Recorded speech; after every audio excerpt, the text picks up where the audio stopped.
ఉస్తాద్ భగత్ సింగ్ నుంచి దేక్ లేంగే సాలా చూసినంలే చాలా. నిజంగా ఈ సాంగ్కి సంబంధించి ఫుల్ లిరిక్ సాంగ్ బయటకు వచ్చింది.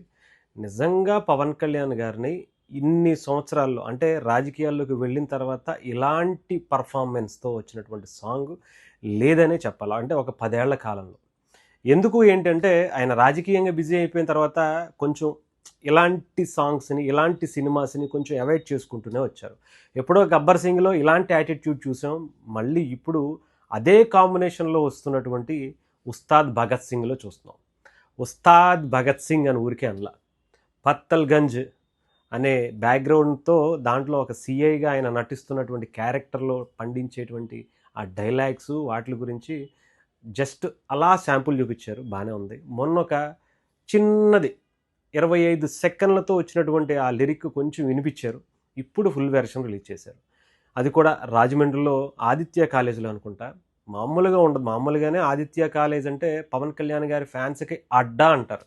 అలాంటి ఏరియాలో ఇప్పుడు ఈ సాంగ్కి సంబంధించి హరిశంకర్ గారు, దేవిశ్రీ ప్రసాద్ గారు ఇద్దరు కూడా అక్కడ మంచి ప్లాన్ చేసుకున్నారు. నిజంగా చెప్పాలంటే పవన్ కళ్యాణ్ గారిని ఈరోజు 6:30కి వచ్చింది ఇది. పవన్ కళ్యాణ్ గారిని ఆయనలో చాలామంది డాన్స్ సరిగ్గా చేయరు అంటూ ఉంటారు. బట్ ఆయనకి డాన్స్ రాదని కొంతమంది అంటారు.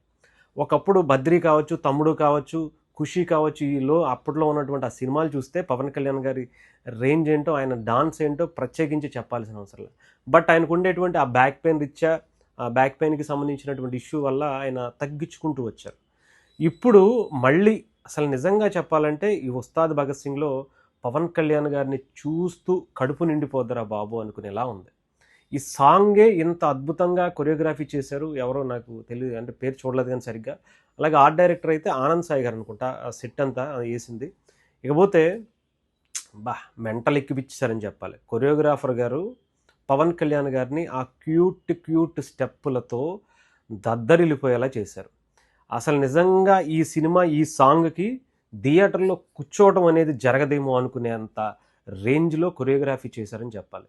ఆ బ్యాక్గ్రౌండు, ఆ అందరూ సూట్లు వేసుకుని ఆ పబ్బు సాంగ్ అనుకుంటా, నాకు తెలిసి అది ఒక పార్టీ మోడ్లో ఉండేటువంటి సాంగ్ అనుకుంటా.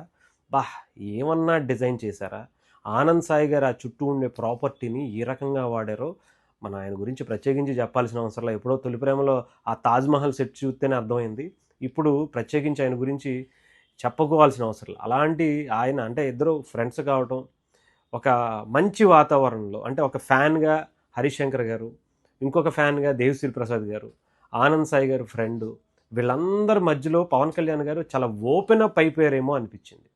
ఫస్ట్ టైం ఒక సెట్లోకి వెళ్ళి ఆయన ఇంతలా ఓపెన్ అయ్యి ఇంత హ్యాపీగా డాన్స్ చేస్తూ ఎంజాయ్ చేస్తూ సాంగ్ చేసింది ఈ మధ్య కాలంలో లేదు. అంటే మనం ఎందుకంటే అందరికీ తెలిసిందే. ఎందుకంటే ఆయన రాజకీయాల్లోకి వెళ్ళిన తర్వాత కొంచెం ఇలాంటిది అంటే సినిమాలని డాన్స్తో కూడినటువంటి వాటిని తగ్గించుకుంటూ వచ్చారు.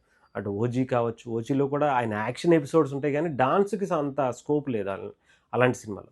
అలాగే అంతకుముందు వచ్చినటువంటి హరిహర వీరమల్లు కావచ్చు, అంతకుముందు వచ్చినటువంటి భీమ్లా నాయక్ కానీ, బ్రో కానీ, ఇంకొకటి కానీ అంత హెవీగా ఆయన మూమెంట్ చేయాల్సినటువంటి పరిస్థితి రాలేదు. అలాంటి స్టోరీస్ని ఆయన సెలెక్ట్ చేసుకున్నారు. బట్ ఇక్కడ హరీష్ శంకర్ గారు పవన్ కళ్యాణ్ గారిని ఏ రకంగా ఒప్పించారో తెలియదు కానీ ఈ 10 ఏళ్లలో పవన్ కళ్యాణ్ గారిని, అంటే గబ్బర్ సింగ్ తర్వాత ఏ రకంగా పవన్ కళ్యాణ్ గారిని మిస్ అయ్యామో మళ్ళీ అదంతా కూడా ఒక్కసారి అందరికి ఇచ్చేసినట్టుగా అనిపించింది. నిజంగా హరీష్ శంకర్ గారు మీరు ఏం పెడతారో తెలియదు కానీ పవన్ కళ్యాణ్ గారికి మీ దగ్గరకు వస్తే ఆయన హ్యాపీనెస్ వేరండి. ఆయనలో మిమ్మల్ని అంటే మీ దగ్గర మీ సెట్లోకి వస్తే ఆయనలో ఉండేటువంటి ఆ చిరునవ్వే ఏదో ఒక వైబ్రేట్ క్రియేట్ చేసేస్తుంది. మీరు ఆయనకి ఏం చెప్తారో తెలియదు, ఏ రకంగా మీరు మీ దగ్గర ఆయన అలా ఓపెన్గా అంత హ్యాపీగా నవ్వుతారో తెలియదు కానీ మాకు మాత్రం చాలా హ్యాపీగా ఉంది. కళ్యాణ్ గారిని అంతలా నవ్వుతూ అలా డాన్స్ పర్ఫామ్ చేస్తూ ఇంతకన్నా ఏం కావాలి చెప్పండి. అంటే ప్రజలు మంచి కోరుకునేటువంటి ఒక వ్యక్తి అంత హ్యాపీగా నవ్వుతూ ఉంటే ప్రజల్లో ఇంకా మంచి హ్యాపీనెస్ వస్తుంది. ఆ వైబ్రేషన్స్ ఇంకా బాగా క్రియేట్ అవుతుంది. ఫ్యాన్స్కి ముఖ్యంగా పండగనే చెప్పాలి. ఈ సాంగ్ ఇలాగే ఉంటే కనుక మీరు ఆలోచించండి, ఈ ఒక్క స్టెప్పులతో పవన్ కళ్యాణ్ గారి ఫ్యాన్స్ కడుపు నిండిపోద్ది. మిగతా సినిమాలో సాంగ్స్ ఎలా ఉన్నాయి, సినిమా ఎలా ఉంది, సినిమాలో డైలాగుల గురించి హరిశంకర్ గారి మార్క్ డైలాగుల గురించి మనం ప్రత్యేకించి చెప్పాల్సిన అవసరం లేదు. కానీ ఇప్పటికే అదేదో ఉంది కదా, గ్లాసు పగిలిపోద్ది, అది పగిలిపోయింది కదా అనుకుంటే ఎక్కడ పడితే అక్కడ గుచ్చుకుపోద్ది జాగ్రత్త అని.